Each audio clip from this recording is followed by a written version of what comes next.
was a husband of Heru here, and both had a son depicted as a young boy with a side lock of hair, and he is holding the sistrum, the racket, called Horus Haru the Younger.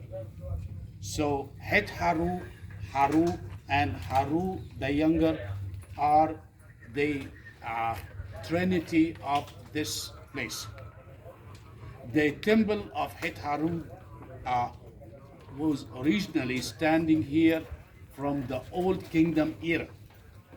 But over the years, these temples of the Old and the Middle and the New Kingdom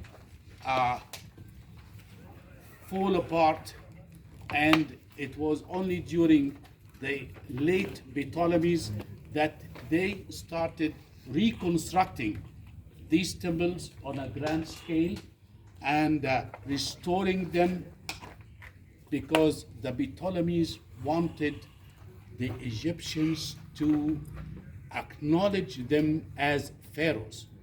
It was an honor of any person from around this area to be linked to the Egyptian royalty and to be a pharaoh.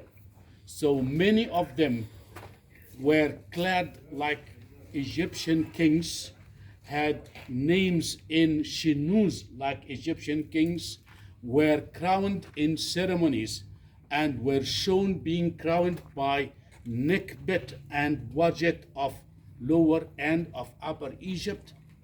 And many of them rebuilt Egyptian temples and put their shinus on the walls, saying that they had the honor of being rebuilders of these temples. The reason was to appease and to win the love and loyalty of the Egyptian and Kemetians of this time. So they did all of that on many sides. They did it here in Tinder, and they will see it in Edfu, and then in Komombo, and then when we go to the temple of Aset in Aswan, Nubia, it is the same thing. They have rebuilt, and they have honored, and they have depicted themselves as pharaohs, performing the typical and traditional Egyptian rituals in front of the gods and the goddesses of the temple. Now, the word Dindara is a Greek corruption of Ta Nitra, which could mean the land of the goddess, the land of the deity. And this was the cult center of Het Haru.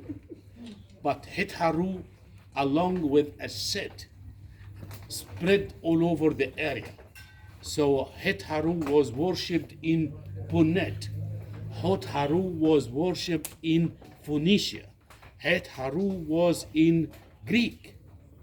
And the Ptolemies tried to find an image of their Greek Aphrodite in Het Haru. The Romans found an image of their Venus in Het Haru. So if you have a Greek citizen who lived in Egypt at this time, he could come to this temple and worship Het Haru as Aphrodite. And a Roman citizen would come here because he saw in Het Haru the origin of Venus. Okay? The temple, you could see it over here, is one of the complete temples. The next most complete temple is the temple of Edfu, which we're going to see tomorrow. But we cannot compare them to Karnak and Luxor, because these are baby temples. These are only 2,000 years old. We cannot compare a 2,000 years old to a 4,000 years old temples. Okay, but they are standing, as you see, complete. And you could even go on the roof of this temple, and this is gonna be the first time you go above on the ceiling of the temple and walk into some chambers.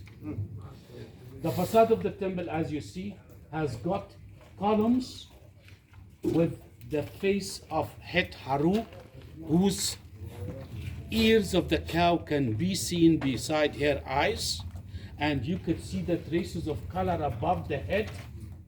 Okay, and you could also see that there is a network of metal network here, which is modern to prevent birds and bats from getting inside the temple. But you could see above Hathor is another shrine.